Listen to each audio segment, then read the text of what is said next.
And back here at home, preparations are ongoing ahead of possible ICE operations in Milwaukee. ICE does not comment on future operations, but community leaders believe it will happen in the next few months. Targeted operations similar to those in Minnesota.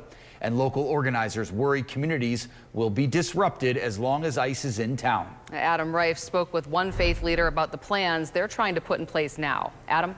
Bishop Paul Erickson leads 115 congregations throughout the 7 counties of the Greater Milwaukee Synod of the Evangelical Lutheran Church of America. 5 of those congregations are primarily Spanish-speaking, and he says ICE operations here would impact those and their families, even if they're not the target.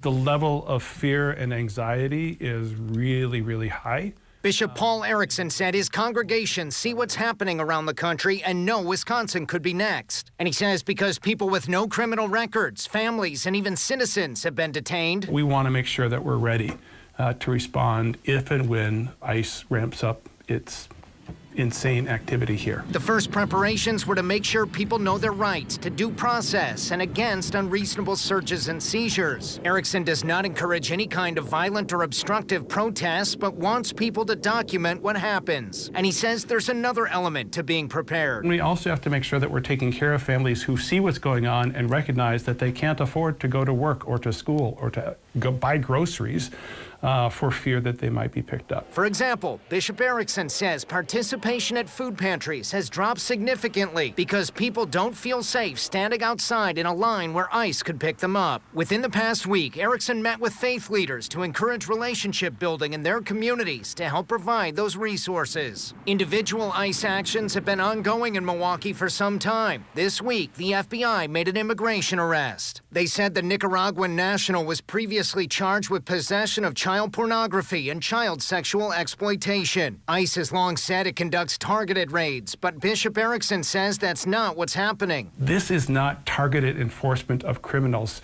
If it were, we would be having a very, very different experience. He said the preparation efforts stem from Jesus' command to love thy neighbor. If nothing else, we cannot let them take our humanity. Now, ICE has long vowed to arrest the worst of the worst, but several studies lately show just 5% of detainees have violent convictions and about 73% have no criminal record at all. An ICE spokesperson this week would not comment on possible targeted actions in Milwaukee, quote, to protect operational security and ensure the safety of law enforcement personnel. Back to you, Natalie and Jess.